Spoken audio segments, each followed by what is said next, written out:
Bri Van Scotter, how are you? I'm great. How are you doing? I'm awesome. So you have quite a unique thing going on. You have the wilderness to the table approach with you. You're actually a chef. So I just wanted to talk about all this because I'm super interested in outdoors and cooking any kind of fresh game. So let's just jump into how you got into this. Like, how does this even happen? Yeah, I grew up in Southern California, and I definitely was not born and raised in hunting. Like the exact opposite. Like my mom's like the PETA donation person, Oh, and okay. like I'm definitely the black sheep. So I didn't have like my dad to teach me how to hunt or anything. It wasn't like that. I got into it into adulthood. So I've been a chef for many, many years now, but it was in culinary school. I raised chickens for like myself, and then loved them, from an egg, and then slaughtered them. And it was, I had names. I would go out and put them on pasture. And then I like sat there that evening after the day I slaughtered them, and just sat there crying because it was like the best chicken I had ever had in my whole entire life. I sat on my apartment floor like crying because like I raised them. Yeah. And then it was just gave me a real feel for where my food comes from. And we should, as chefs, respect a protein, because that was actually a life. And so to handle it properly in the kitchen and just give it more care and make sure you're preparing it properly and don't F it up, so to speak, you Yeah. know? And then I was teaching at my alma mater. I became a culinary chef instructor, and I was teaching the restaurant. So it's like the restaurant is the last place they go, and they learn how to run a real restaurant. And so I would teach them how to design menus, and we would go to like local farmers markets. And then I started diving like into where does our meat come from. And then I did some product development for like manufacturers of protein, and I've seen behind the scenes, and I didn't like what I saw. Like I Yeah. just didn't think that I think our food system needs to change. And actually at that point I considered being a lawyer because I wanted to actively do change and do good. And then if you see who you're up against, namely a company called Monsanto, well, if you don't have enough money to go up Right. Yeah. against it, how can we actually do that? So then I decided the big thing was convince people rulers. That's ultimately what we can do. So then I just decided to start going hunting. I'm like, forget it. I'm going to just go out and harvest it myself, kill it myself. And lo and behold, moved to Georgia, and where it's like more acceptable here. Yeah. And 6 months later, I was getting a doe with like with a bow, and I just haven't stopped since then. And then back then there wasn't a very good database of wild game recipes or how to handle it or what Right. to do or what not to do. And I was like, yes, I could grow a backstrap and I know how to make a popper, but it was really sad that we didn't have beautiful recipes to go along with such amazing meat. So Yeah. then I just created Wilderness to Table, just like documenting what I was making, and it kind of flew up. Yeah. Definitely. Yeah, I mean, we're gonna go on a rant about that because there's literally so many things that people just are restricted to one way of cooking a piece of game, right? Like, and that's Mhm. it. And like they never try anything different, they never do anything. And I know you do all those things. I want to talk about that. Well, how did you get into so before this, like how did you get to become a chef? Like what was the scene there? Like did you grow up cooking? Is it something you just decided to do later in life? How did that I happen? think I'm totally the black sheep of my family, because I did not grow up cooking, so to speak. Like I remember getting frozen meals. Like that was like no offense, mom. I love you, mom, but she would serve frozen meals. She was not the cook at all. I mean, she has her staple 3 dishes, or whatever. But Yeah. I kind of always wanted that family around the table and mom makes dinner type of thing, because I hated frozen meals. And so I remember when I was about to graduate high school, I exactly remember the freeway on ramp that me and my dad were on. And he's like, well, what do you want to do? And I'm like, can I go to culinary school? And he's like, no, you need to go get a real degree. And then I was like, fine. So then I ended up going to college, getting 2 degrees, hated being in a cubicle, just absolutely hated it. And then finally went to culinary school, figured out why, because it's expensive. My dad probably didn't want to pay for that.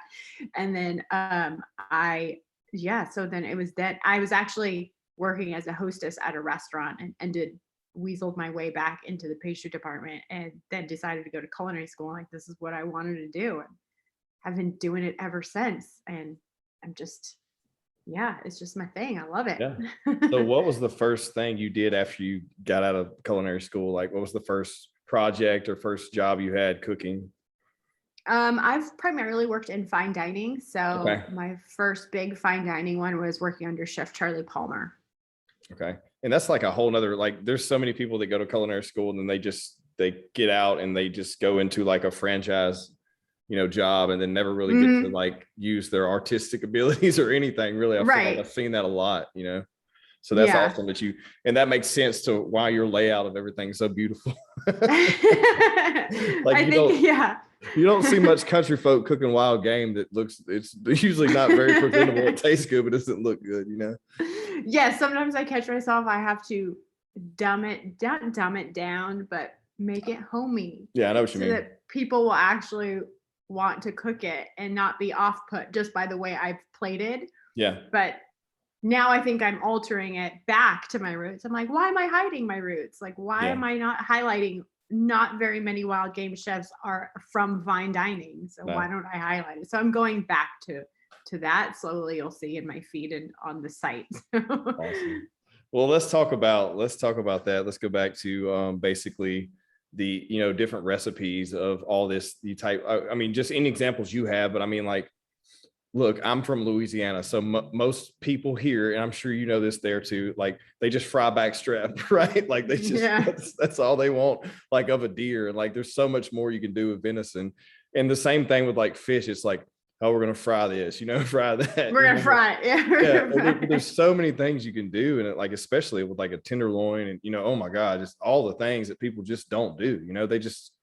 So I mean, I just want to talk about that. I mean, really, because there's so many different animals and game and wild game and anything that's like underutilized to what you could do with it. So yeah, let's get into it. Yeah, well, my favorite underutilized part on, say, like a whitetail is the neck. Like, oh my God, it is the most amazing meat. And really, like, all you got to do is put it in the crock pot and like put some stock, like even beef stock or chicken stock or whatever you have, and just like let it go. You leave it on the bone, right? Leave it on the bone. Yeah, and or bone it out. It doesn't really matter, but it's the most beautiful meat. And we're always like just tossing it. I'm like, no, what are you doing? It's probably my favorite cut of the deer, hands down. So that's always missed, but I love doing cuts that people don't really see. And then you've got to also, when you're out hunting, it's really, it can be offsetting for some people, because I think of it as like, what do I want from this animal? Yeah. I'm like, nope, I want to French that rack. So you have to add, like, if you're doing it yourself or you take it to a butcher or a processor, you have to ask them for certain cuts, because I'm very picky. If I don't have time to do it myself, I am making sure I'm getting like the shanks and everything like that, because I don't typically have a bone saw in the field. So it's much easier to cut shanks on a bone saw. But so yeah, I kind of look at the animal like, what am I going to do with it ahead of time? And if it's just like, you're culling anything, then obviously it's like, well, there's some grind and sausage, and but then I like to save some for higher end cuts, like a rib roast or a crown roast or things like that. Those are always fun. Yeah. Well, it's just, what disappoints me is like, people say like, and it's always been this way with venison. Like, it's like people get it and then they think they have to soak it in something and marinate it and then fry it. I'm just like, you're just doing all these things to alter the actual taste of the animal, because you think like it's too gamey. Well, you're not cooking it properly. You're doing something wrong. You know what I mean? Like, because right. I've had a fresh piece of tenderloin literally straight to the smoker and straight to the plate. And it's beautiful. It tastes fucking delicious. You know what I mean? Like, yeah. So it has the gamey flavor actually has, not a lot of people understand where it comes from. It has a lot to do with your shot one. Yeah. Did the animal expire quickly? And then that's going to make your meat excellent. If it ran and you had to like do a double shot on it, then that the adrenaline's going, the hormones are pumping, and you're going to get that in your meat. So you have to know how the animal expired in order to know how to handle it in the pan. Yeah. So you can offset some of that gaminess that's due to the adrenaline by marinating it ahead of time, or bad processing. That's a big issue. That is a very big issue. It really is. There's so many people that, drop their deer off with someone and then they don't know if they're getting their same meat back. And these people are taking in so many animals at one time and not doing the due process of what it's supposed to be to harvest, these things once they've been gutted and clean, skinned and everything. So like, I mean, you see it so much and people get a bad taste in their mouth if they try the wrong thing from someone, because it's not like we can go to the store and buy these things. So it's like someone gives you here's some backstrap, or here's some tenderloin steaks, or here's some ground meat, and they try it and they're like, it's horrible. It could be that too, Yeah. And it's really kind of sad because you can take a bad piece of meat, but if you just ask a few questions and you can just fix it in the pan, and then it still becomes beautiful meat. Like, you still shouldn't throw it away. And that's the sucky thing is like people who don't really try venison, they try a very, very gamey, bad processed, badly shot animal, and then it totally throws them off, and it's kind of a bummer because you're like, oh well, you're really missing out actually. I have some family members I cook for a lot. I cook a lot, and like this is like a passion of mine. And I have like a little catering business where I do a lot of barbecuing and stuff, but I do a lot of wild game too in this. And like I have family members that refuse to eat deer meat, but I feed them that and they don't know they're eating it. It's like my family when they come over. What animal am I eating first? Yeah. Well, what about man, there's so many. Like I could go on a tangent literally. So what do you see the most underutilized animals, like where like, because people mess up all types of things. They really mess up duck. Like I get aggravated with people who waste duck meat. Like duck's a hard one to waste. I mean, right, but they really do. being careless. I know. I think it's just, and they do it with dove too. It's like wrap it, put some cream cheese and wrap. Like no, there's so many things you could do with it. Like so, let's talk about this. One of my favorite dishes I actually made from my cookbook was a brown butter braised quail, and it's so easy to do. And you're utilizing the whole quail, and you can either spatchcock it to like make it to cook faster. But what is that? It's delicious. What did you say? So spatchcock is you just remove the spine and then it lays flat. Okay. And so the breasts are flat and then the legs are out. Super easy to do on quail, and you can just like pan saute them, and I just brown a little bit butter, which is you just heat the butter until it turns a little bit brown with the quail, and it's phenomenal. And it's just it's like all you need is salt and butter and quail, and something so simple can be so delightful. And that, I mean, obviously the recipe I have in my book has more additions to that. But like if you're in the field, you have butter, salt, you can make an amazing meal out of the whole quail. Yeah. What about fish? That's another thing that everyone just fries. You know what I mean? I was hoping you were going to ask that. Because hell yeah! Speaking of all hosts barred, I want you to unload on me all these things. I'm ready. Yeah, like fish are, I think, almost more underutilized than land animals, so to speak, because there's marrow, there's fish heads. Do you know how good fish heads are? You can use the bones for stock. Oh, they're exceptional, by the way. You should always save the fish heads and then just smoke them and like pick out the meat. If you can get chopsticks, just kind of just like get in there. I mean, and you have the collar and the cheeks, and like there's so much to that fish. You can even like I've seen it, haven't done it yet. But I really want to do it, is where you get the scales and make gelatin. So you can like really make gummy bear, or, I would use it as like a topping on a creme brulee and like do a little gelatin, like a raspberry gelatin with fish scales. But that's on my things to do list. I'll keep you posted.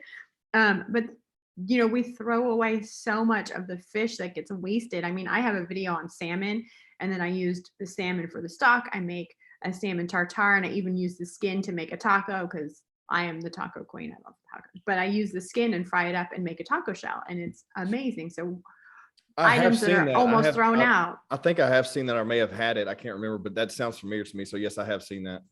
Yeah, and it's delicious. I mean, so I think fish are. I think they're the most underutilized. Like there's so much more to the fish that we don't think about. Yeah. Have you ever done Really gator bummer. before?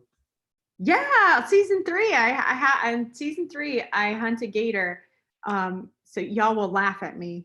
So you have to watch the gator episode if you're gonna watch any of them. I think it's episode 3. I don't remember, but I catch an 11-foot gator first, and I didn't really want that big of one because I hear the guide was saying like it's not as tasty. Needs to be like smaller one, 4 or 5 foot. Yeah. Yeah, but I sit my ass on that gator, freaking get scare my life out of me for a second. But it's super funny. And then I do catch a 6-foot one, and that's the one I took and cooked. And I actually so speaking, I love this, that you brought up gator. Gator was like the first time my food has ever fought back, and it was the most insane thing. And you see it all on TV on my show. So I use the cheeks because the cheeks are like freaking turkey breasts. It is the best meat on a gator. Yeah. Holy shit. And nobody knows that. I'll tell you my story after you tell me yours. Go ahead. Okay. Yeah, so I wanted to use the cheeks. Obviously, I did a lot of research into gator, and I wanted to show a part. Here's some gator tail. Yeah. You know what I mean? Like, so I use the cheeks, which a lot of people don't know. Like, they're the size of turkey breasts. Like, they're big. Yeah. And so like I'm on air, I'm cooking, we're filming. I have like a camera guy, this is my gator breast, right? There's a camera like right here, and I can see the camera guy, right? And then I have like 4 other cameras across, and I get my gator breast. I just, killed it that evening, like not even maybe an hour and a half before, and I'm cutting into the cheek, and it starts moving. Oh my gosh. And all I remember is like, I'm trying to keep it together because it's the weirdest feeling, right? And then, but the cameraman who's looking down on it, he can see the gator cheek moving, and he just steps behind the camera like, what? And I'm like, oh, and then I keep going, I'm like, oh my God, like just if it feels like a heartbeat kind of, and then it twitches, and it was delicious. I have never ever experienced that, so it was pretty awesome. How did you cook it? I did Korean fried gator, but it's not like fried. I didn't batter it. It's just like a kind of like a pan fry. Yeah, I did, but with like a Chinese stir fry meets Korean flavors. Okay. And so I served it over a bed of rice. So it was really delicious, and I wanted to highlight it in a way that was not Cajun, or I just wanted to introduce some different flavors to highlight it, but it worked really well. But yeah, that was the first time my food fought back. Well, we during the pandemic, it was like 2020, we were cooking a bunch for the first responders, and we were doing like a bunch of pork butt, and then making like pulled pork tacos and delivering those to different departments. And a friend of mine has a restaurant here, and it's a Cajun restaurant, and he gave me a gator to cook, and we smoked it. So we just wrapped it in bacon, the whole thing, and let the head on. And we really wasn't trying to figure out what we're going to do with it, because we stuffed it with like a rice dressing, and then put like apples, pears, onions inside of it, because gator's like so damn lean. It's so lean. It is. There's absolutely no fat. That's why you need the bacon. Yes. It needs it. And so we got it out. I was like, okay, what are we gonna do with it? We'll smoke it. And then I said, you know what? Let's just pull this whole thing like we're pulling like meat off the bone of a chicken. And so as we were pulling every single piece, I tried every bit. I'm like, I'm gonna try every inch of this gator and see what the best tasting meat is, because all you ever hear anyone talk about is gator tail. The tail. And you can get like the little backstrap out of it, and it's good. But like the cheek was the most phenomenal meat, and no one knows that. Like I was telling people, like, it's the best part of it. But we ended up making like a mash of sorts, like with the dressing and the meat, and mixed it all together, and it worked out fine. Mm-hmm. But yeah, that was the best part on that animal, like hands down. And you just don't see that. Like no one talks about it. It really is. Yeah. I'd go gator hunting just for the cheeks again. Yeah. But, I mean, I would utilize the whole animal, but still, it was really good. Well, so tell me how much. So you're in a very, very interesting situation, because you're not the one. Okay, yes, you do hunt, but you're also the one preparing it too. So a lot of times it's either one or the other, right? It's people who prepare the food after it's been delivered to them, or it's the people that are getting the food and then having someone cook it. So like, are you attacked all the time by all this PETA activists and shit? Like, does that happen to you a lot? Yes. Yeah. Yeah, I have experienced my fair share of vegan hatred. Yeah. Which is, I wish nobody has come to say it to my face, right? No vegan has been like, how dare you, to my face. They only hide behind a computer. But the funny thing is, this is supposed to be the culture of tolerance, but they don't even want to hear your opinion or why you're doing it or what you do. It's just, you're just the devil. And like, they're lovely individuals. They say really nice things. Now I just have somebody take care of my social media, so she handles all of it, and like I don't have to do it. But then the other thing is, it's quite interesting in this industry, which being in like the chef world, it's a male dominated world, and then I decided to get into like the hunting world too, and it's a male dominated world. And then it's like, oh, you get attacked by fellow hunters. You're like, you're not a real hunter. What does that even mean? Like, I am not. Is there a level? Am I a level 1 pro 2 hunter? Like, what is this? I'm not claiming to be, this famous hunter. Yeah. I just like to shoot at my food. Like, I'm not out there like. It's really bizarre. I'm like, okay, I'm not a hunter. I didn't even think about that, but I mean, I could see that happening. You're getting attacked from both sides. Yeah, but then I'm like, Home Dog will put like, ooh, I'm a chef in my Instagram bio. And I'm like, you made a casserole. Yeah. Like, so it's okay for you to be a chef, but I can't say like, I'm a hunter. Got it. Oh man. No, logic at its finest. No, it's very interesting. Well, I mean, like the vegan side of things is like, I mean, do you understand like what these people, like, it's like, look, and I don't hate on anyone, but like when they try to have an argument with you, it's like, do you know how much like devastation of habitat it takes to create what you're consuming? Far more than me harvesting one animal and using every bit of it to eat and live on. But that you just cannot have that. It's like they won't have the conversation. No, because it's not backed by facts. Like if they came at me, if they wanted to have a real conversation with me, I would love to have it on like how hunting creates economies and how it, there's conservation and keeps animal populations in control. And I utilize the whole animal but how many baby deer, snakes, rabbits, mice, rats, everything are killed just to harvest your lettuce. Yeah. But that's a more number, like if for one head of lettuce probably kills like more animals than I shoot in a year. Yeah. So, or 5. Like, as the animal gets larger, then there's more care for it. Isn't that interesting, right? So like, if you kill a squirrel or a mouse, it's like, it's not a big deal. Fine. But then if you kill a rabbit, it's like, okay, that was cute. But then if you kill a deer, it's like, whoa, what are you doing? Like, it makes no sense to me. Why is this animal more important than this? You know what I mean? Like, I think the US has kind of characterized animals. So like my bear, I got a lot of attacks on my bear, but I'll still show that picture proudly. I was waiting for someone to say, I posted that. I was waiting for someone. Yeah, I was waiting for it too. But it's like what the freaking thing is not Winnie the Pooh. No. And I'm like, let's talk about bears, vegans. Like, let's have a sit. Do you know what bears are assholes? Welcome. Yeah. Bears will eat the baby bear so that they can mate with the mom. Yeah. But hey, they're not like these cuddly creatures that we see on the Disney movie that people think they are in the wild. Like, what do you think a bear eats in the wild? Is it a bear a vegetarian?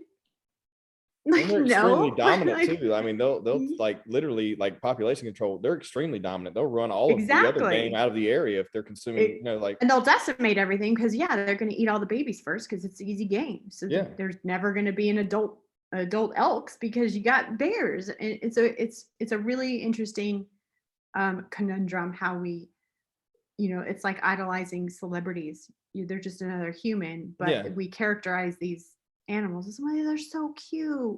It's all this damn Disney movies from when we're growing up. That's what. Yeah, I know, right?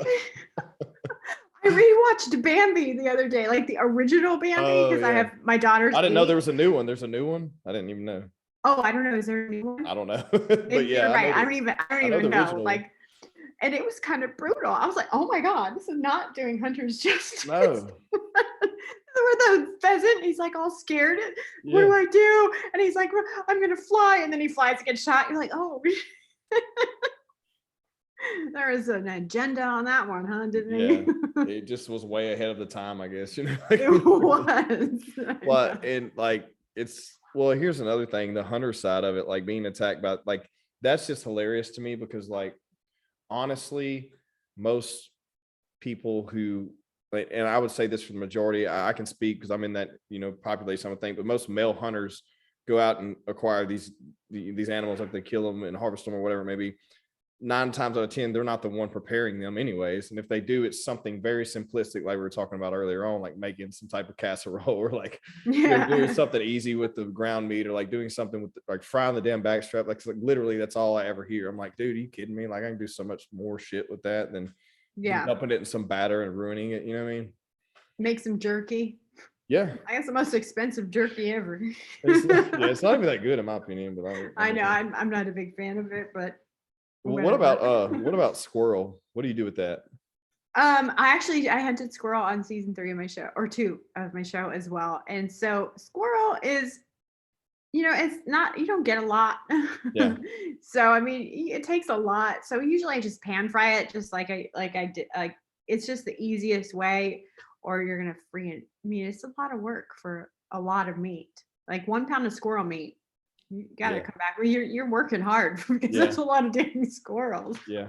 But they're good. They're definitely good. Around here would do like squirrel dumplings. I don't know if you've seen that, but like I've seen it. That's something they do. And then what's another one? Rabbits. I think rabbit is the most, it's delicious. it's underutilized and underrated. It is so good. No one oh, go ahead. And getting on rabbit, like I can keep going.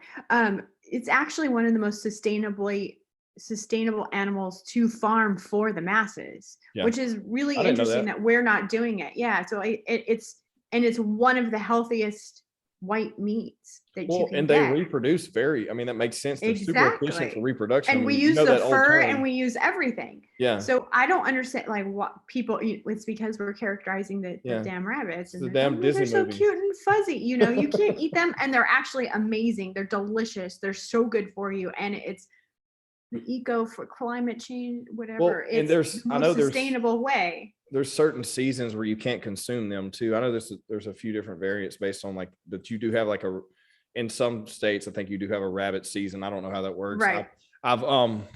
I've killed a few and cooked them during that time years ago. But I was not experienced very well at cooking. So I was limited to what do you do what is your favorite thing to do with the rabbit? Braise it. Okay. Just to whole braise it, and then I'll just pick off the meat after.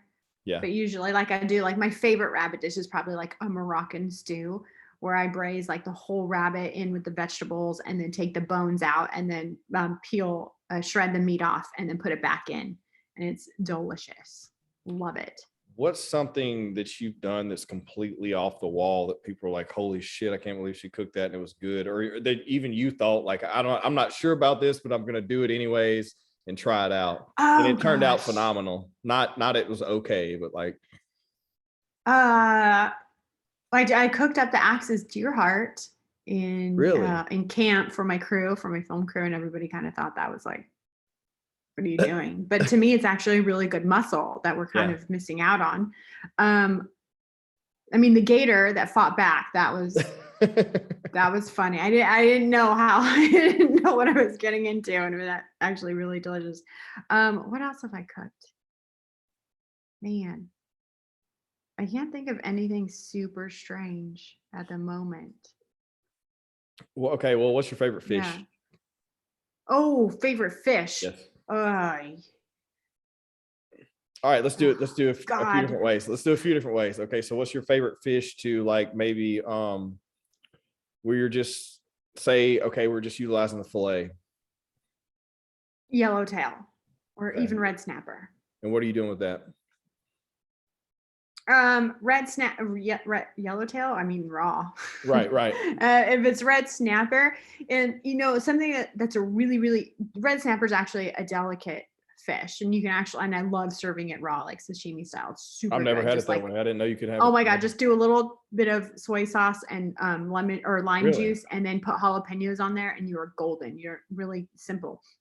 But if I take creme fraiche, if I'm like in a hurry and I want to get it and I kind of don't want to like overcook it or anything, so you take creme fraiche, which is the French version of sour cream. You could use sour cream, mix a little Dijon mustard in it, and like salt and pepper and maybe a little bit of garlic, and then like put the fillets down on a little baking sheet tray, and then just cover it in the sour cream, and then let it bake at 350 for, I think it takes like 15 minutes for snapper fillets, and they come out and they're just phenomenal, and you have a sauce already. So Yeah. it's like so easy, so beautiful. It's so comforting too. Like it's one of my favorites that I like. But a lot of fish. I mean, I do love raw, but like grouper heads, wahoo, Yeah. mahi. I mean, Mahi's one of my favorites. I don't know why. I guess because it's very hearty, I guess, I yeah, feel like it's like the steak of the ocean. I feel like it's really, yeah, it is. there's a lot It's of density thicker to it. cut. Yeah, Yeah. Mhm. I've caught numerous snapper and mackerel and stuff straight off the boat and just grilled them. I've never really done anything crazy with them. Mhm. But that's something that I really enjoy. Like a lot of people, as soon as you say raw, are completely turned off. And that's another thing. Like Oh, there's I so love many it. people, especially in the wild game, like consumption world. There's so many people saying, Yeah. I'm not touching that shit. I served venison raw on season 2 of my show. What? I did a because Axis deer are some of the best tasting Oh deer my ever. God, they're so good. Oh my God. And the meat, I Ugh. feel with an Axis, cooking it almost takes away the real beauty of the meat. And so I actually made a carpaccio. So I actually just seared it really like super lightly on the outside and sliced it super thin and served it over like a bed of arugula with a little vinaigrette, and it was raw. But I think that is one of the best ways to highlight such a beautiful meat, because you really get all the flavors. And so, yeah, I mean, I eat venison raw. You can make venison tartare. It's not a problem. Not Yeah. going to kill you. No, I mean, yeah, I mean, that does make sense. I haven't thought about that. Axis deer is phenomenal. Red deer, I really enjoy that too. Not Yeah. done any of that yet. It's, oh my God. And then elk, of course. Yeah. So Whitetail's not, I love whitetail, but like some people just refuse, so like if you can get them into the, game by, kind of trickling this in there with these higher end, yeah, I really species, like kinda- moose meat. Oh, I really Oh love man, so I've moose. only Oh my I've only God, had it's so moose. good. I've only had it like one time, and it was years ago, and it was not prepared properly, or you know what I Oh. mean. It was someone just in the camp house. So like, Yeah, what yeah. do you do? What's your favorite cut of a moose? Well, I've only had it every time I've gone moose hunting twice and didn't have any luck. But when I was in camp, another person brought in moose, so we actually just cooked it there. That was like my first time really cooking. I haven't cooked with it like in a kitchen, but Yeah. I've cooked it over an open fire at camp with salt and pepper. But by golly, it was amazing. Like that meat is it's so good. So I actually cannot wait to get my first moose. Third time's a charm. Tell me about this heart. So tell me about this. So you had an Axis heart. Mm-hmm. So how did that taste? It tastes, people are like, oh my God, what is heart going to taste? It tastes like any other muscle. Yeah. I mean, it's a little tougher. So you just have to treat it like a tough muscle and just marinate it and kind of break down the fibers so that it's not because it's constantly being used. So it's a like a fast roast, twitch. like a roast. Yeah. So you could like put it in the crock pot. Yeah. Sous vide does really well. Like a sous vide was probably one of the best ways to cook a heart, just because it's a very, you have to, a good thing for people to know when they're butchering was we're going into fast twitch muscles and slow twitch muscles. So fast twitch muscles are things that are rapidly firing, hindquarters and everything like that, like front shoulders, those muscles that are like always on the go, versus your backstrap is a slow twitch muscle. How often is the backstrap being used on the animal? So it's going to be more tender and not as tough.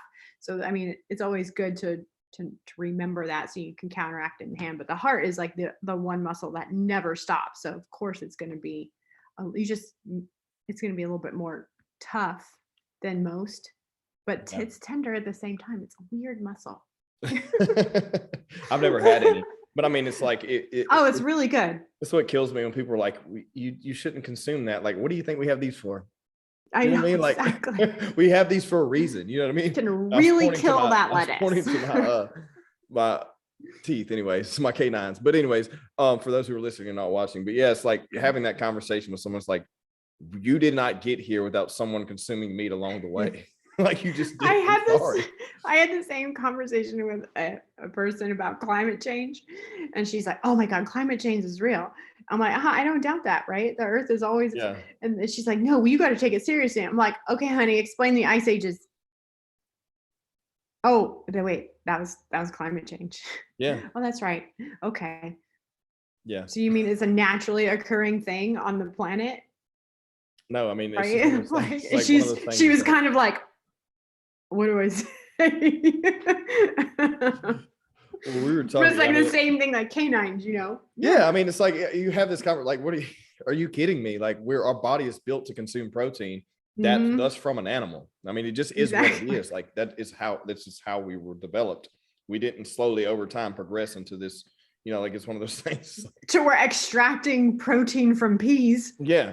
I mean, not to mention costs way more money and, devastates environments. It's just all these things. Like it's like, I cannot believe it's still like at this, which is anything. I can't believe it's still at this point a valid argument for someone to have any of these things where it's like, okay, look here and look here.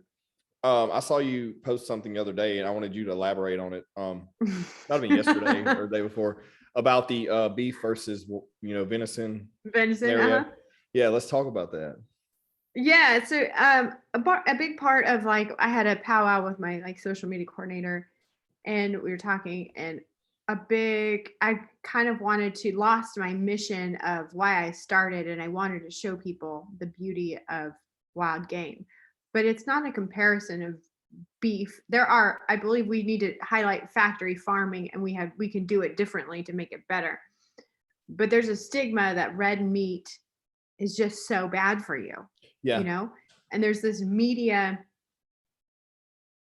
propaganda that is saying we shouldn't eat meat, which and red meat is bad for you. And it's it's manipulating people's minds. And then and technically venison is a red meat. So it's really interesting that people just demonize it and then don't come attack me because I eat venison, but don't attack me when I'm posting a burger with beef. It's the same thing. It's technically under the category of red meat. But then it's but then your Impossible burger is utterly horrible for you.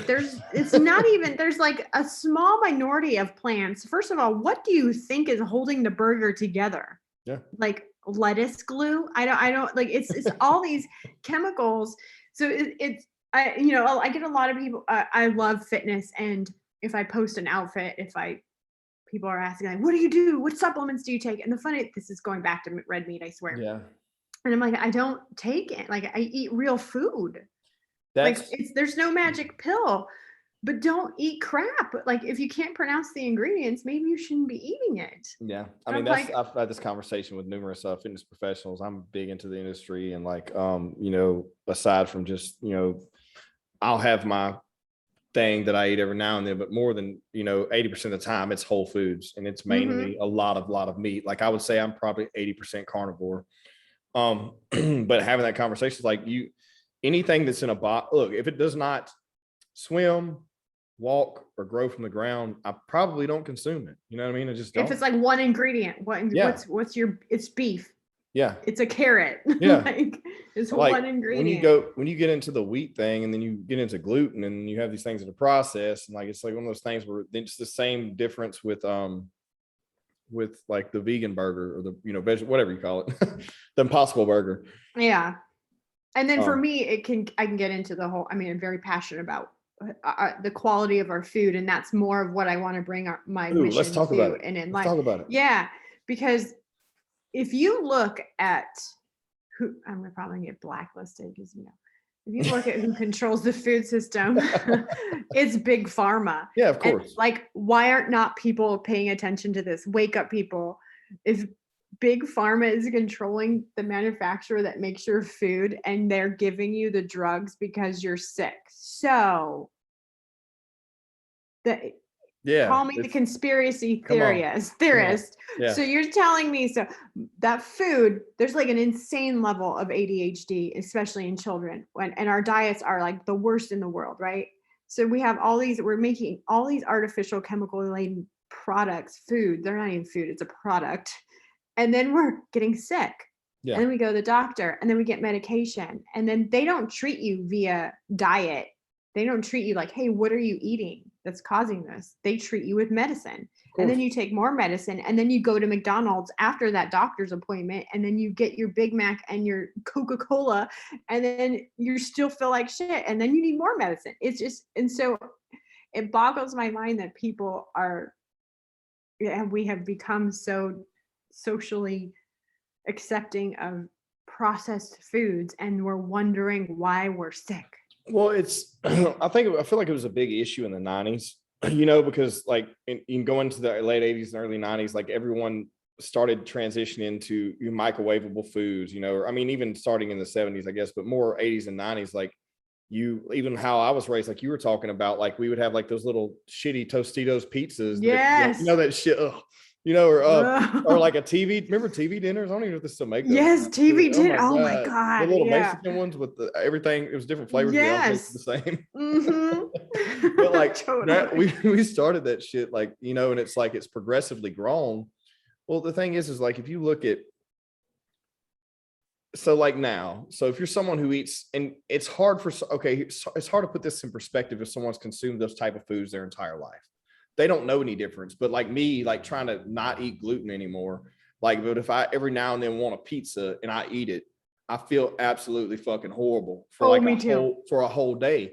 And like they link all these things back to like creating inflammation, your body not breaking down these gluten, all these things.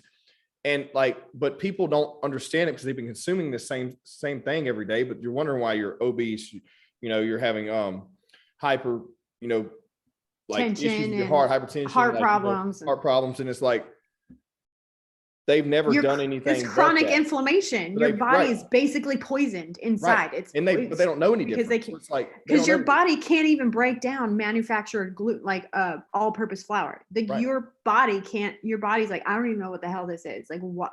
Yeah. And so it has nothing. The only thing it can do is put it back into your body as shit, like junk, like, and causes inflammation, and that's what your body's trying to get rid of. And it takes, I forgot how long it takes for your body to actually get rid of it. It takes a freaking long time for gluten. If you have this conversation with someone who's never had anything other than that type of diet, then it's hard for them they just can't fathom it, I guess, but if you've been through a transformation of not, consuming those things, and if you're within the past, 40 to 50 years old, you did grow up eating some type of way that way, and it progressively has gotten worse and worse. But like these things we're consuming, just like these fast food restaurants creating these lettuce wrap things, the burgers and everything is still everything's still processed. It's still pre-prepared. It's not fresh. Like there's no way to scale that. It just is what it is. They want to be a multi-billion-dollar industry. They have to figure out how to preserve something so it lasts and they can distribute it. I understand the business properties, but like these people, they want to have the argument like it's 100% real meat. Yeah, it is real meat, but it's also has things in it that makes it last longer, which should not be ingested into your body. Like, and it's like from 1,000 different cows in one patty. You can have meat from 1,000 different cows in one damn patty. Yeah. Like what the hell?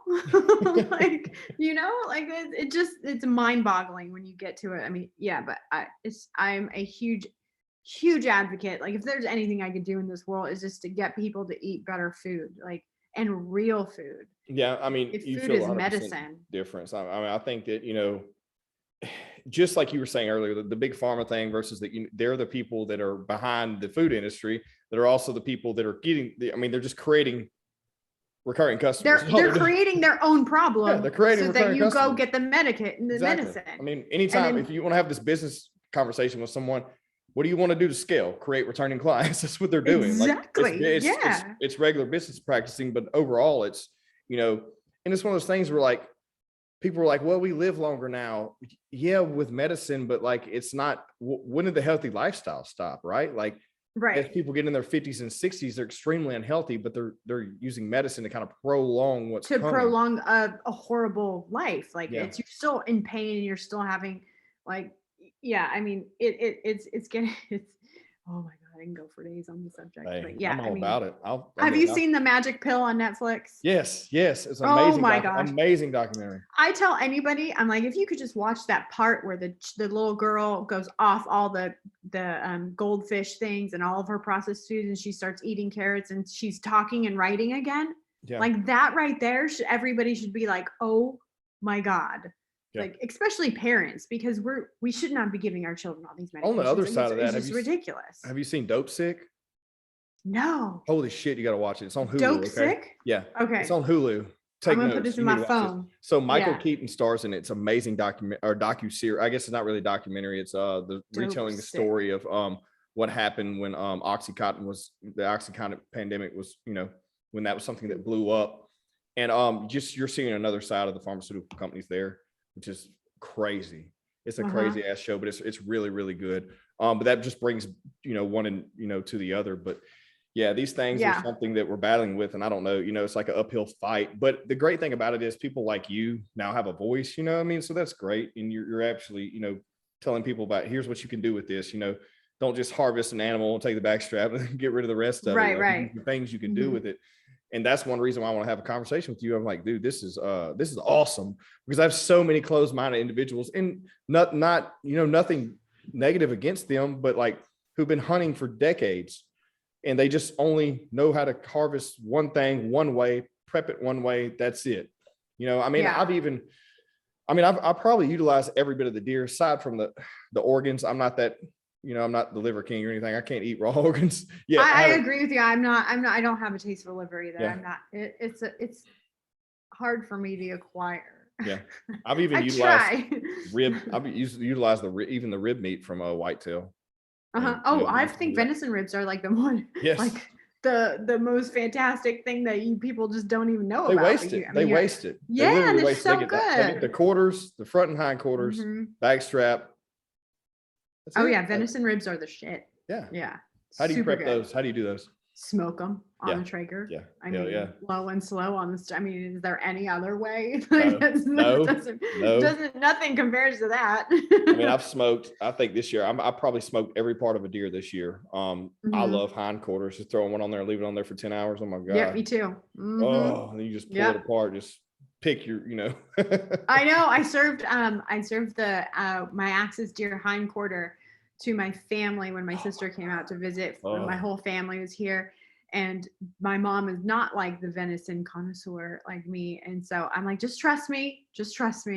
And I smoked it for like 12 hours. It was amazing, like so good. And even my mom and all the kids were like, oh my gosh, like give me more. Like, when you're smoking like something like that, do you using any kind of injection? You doing any kind of rub on it? What are you doing there?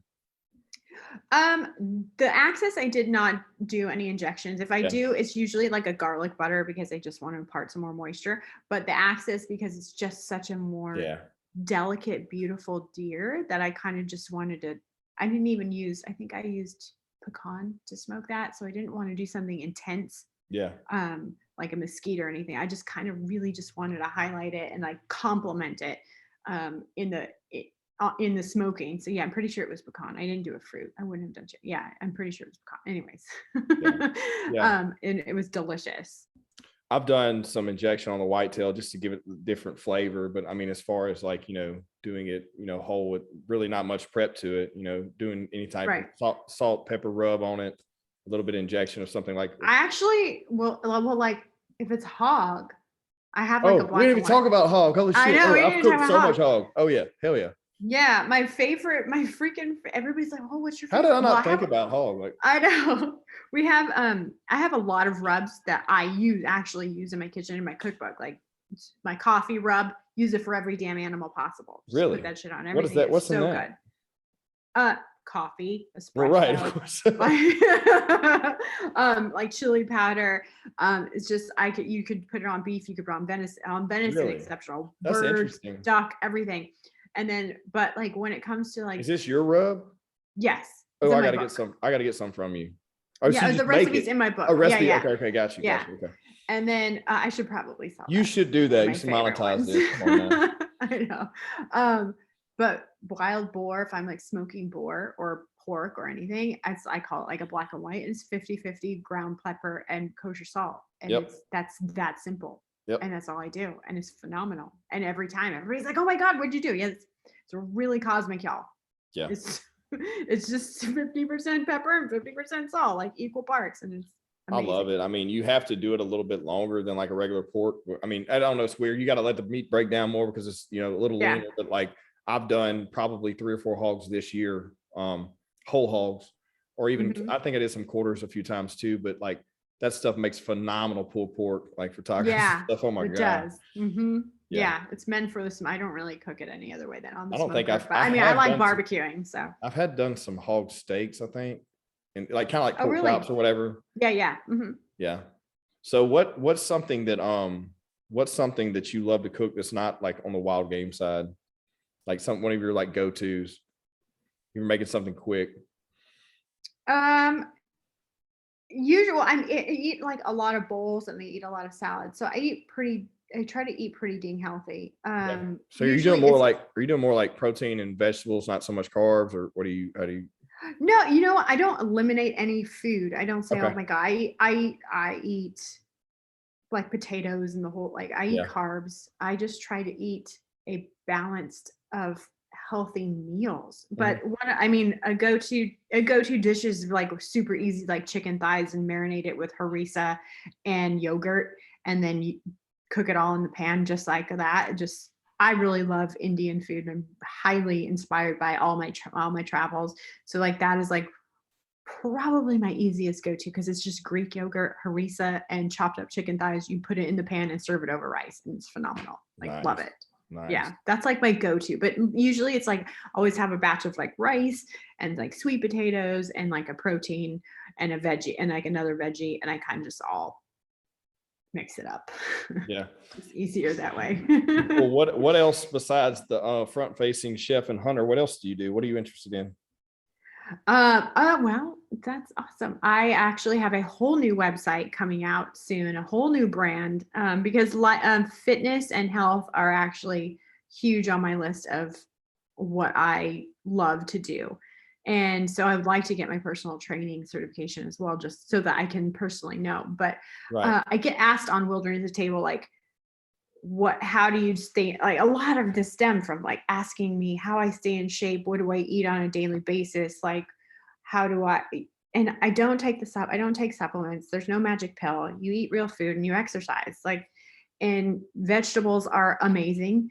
And so my new little site's called Be Sane. So sane in French actually means like happy, well, and then healthy, and then insane in English means of sound mind and body. So that's what my new website is. I'm going to be showing all my healthy recipes that I do at home that are super easy, like my lattes. I freaking love making like matcha lattes or activated charcoal lattes or turmeric lattes, like freaking love it. So I'll be showing everybody that. It just wasn't the great platform for Wilderness to Table's mission. Yeah. So this will be my whole new, because a lot of people ask, I am gluten-free. Like if I eat gluten, I look like Buddha. Yeah. Like, when did you make the belly pops? When did you make that switch? Well, actually I went to a lot of doctors. So I was born with rheumatoid arthritis. Okay. Like I was born with it, and they thought it was leukemia when I was a baby, but it was actually RA. So it's an autoimmune disease. And so autoimmune diseases are very triggered by gluten and inflammation in your body. And so I went for years like being in pain and really not understanding why, how come I can't just feel better? Like I thought like this is just how it's going to be. And then you go to doctors and they just want to put you on medication, and then it just you just develop something else from a damn medication. Wow. You're like, great, my knee doesn't hurt, but now like I have a stomach ulcer. Yeah. You know what I mean? Like, oh, great, this is fantastic. So I've kind of studied nutrition a lot, especially in culinary school and everything. And I saw not like a holistic doctors, but like, what are they called? A functional nutritionist. Yeah. And they've kind of put me on the right path of learning about how food interacts with my bodies. And I've had like my food sensitivities, and for I'd say a good 10 years now. I've kept every symptom of my autoimmune disease at bay. Yeah. And so like I've been able to change my life through it. And so if I could help one person feel better and not have to rely on medication and just eating healthy, then I feel like I did a good job. You know what I mean? Because it is life changing when you change your diet. Yeah.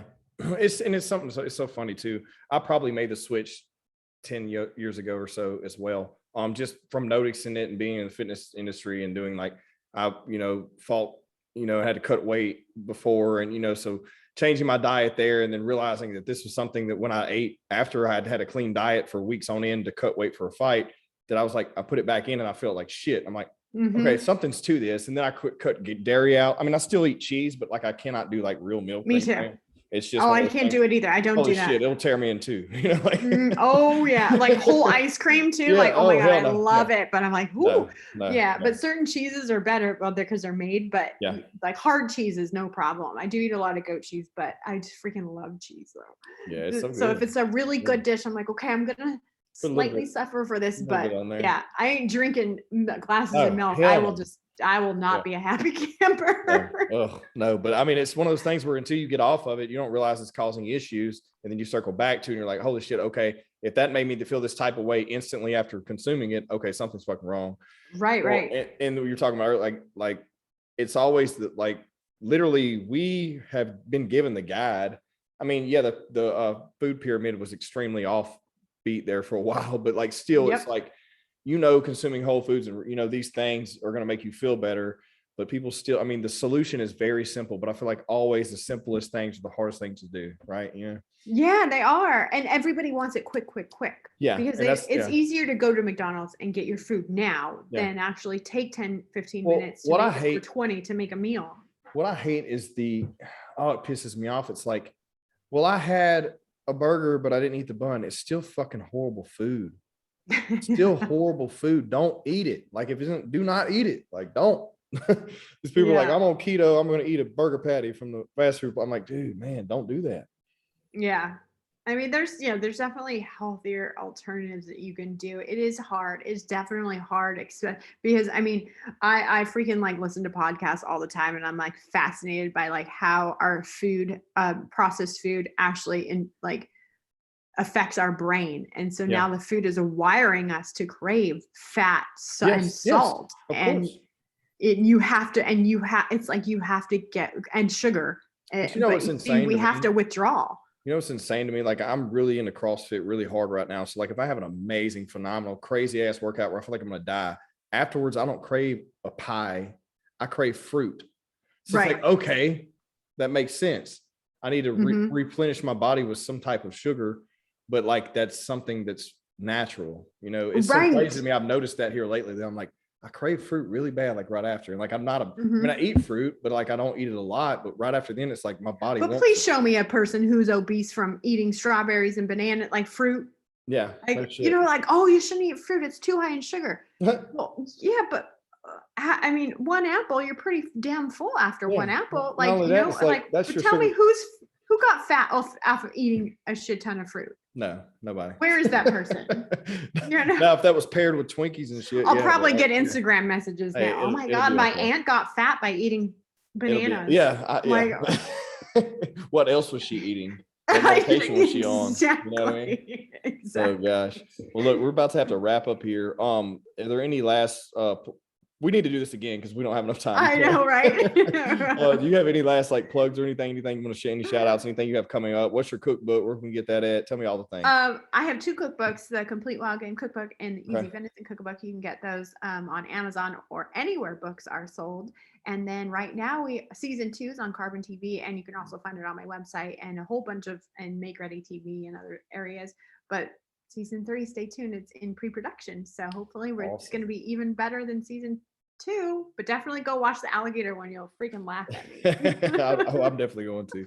All right. Well, thank you so much for your time. I had a great time today. It was so great chatting with you today. All right. See ya. Okay. Bye.